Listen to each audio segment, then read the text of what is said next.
This video is sponsored by Gold Resource Corporation.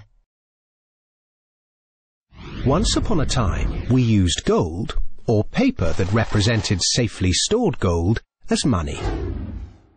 It worked well for thousands of years, partly because gold is independent, and partly because it keeps its purchasing power. An ounce of gold buys you as much food, clothing, and energy as it did 50, or 150, or 1,550 years ago. Compare that to modern money, which seems to buy you less and less each year. 100 years ago, when the Federal Reserve Bank was formed, a dollar would buy you this much oil. 50 years ago, it bought you this much. Now, it buys you this much. That's not very much, is it? In fact, in the 100 years since the Federal Reserve Bank was formed to protect the currency, the purchasing power of the dollar has fallen by this much. Why did governments stop using gold? In 1914, the British and German governments were committed to various spending programs and World War I, a war that probably needn't have happened, and neither had the money or gold to pay for it. So they took their countries off the gold standard and, free of its restraints, printed the money they needed.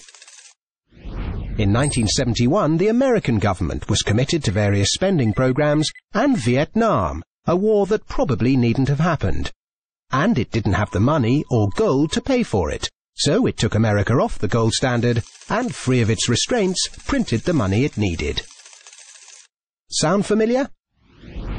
If governments didn't have the power to run up deficits, these wars could never have happened. There wasn't the gold to pay for them. The bill is eventually paid by the people through the stealth tax that is currency devaluation by inflation. Now the world operates under a system of money and credit known as fiat. It's the law that what we use as money be money. The government and its banking agencies have the power to issue money, but no one else may do so. Unlike gold, of which there is a finite amount in the world, with this fiat system, there is no limit to how much money can be created, so inflation becomes inevitable. Look at the mess the UK and Germany got the world into after leaving the gold standard in 1914. World War I, German reparations, Weimar inflation, the rise of Hitler, and so on. Look at the mess the world has got itself into since 1971, when this fiat system became the global norm.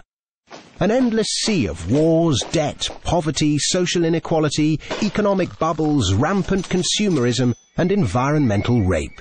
None of which could ever have happened to anything like the same extent, with that little bit of discipline and restraint imposed by gold. The ability to issue money is too much power for governments, banks, anybody, however well-intentioned. The best way to stop the abuse of power is to spread it as thinly and widely as possible. That's why we need to get back to a sound system of money. Unlike any bank, any corporation, any government, or any body, gold really is independent.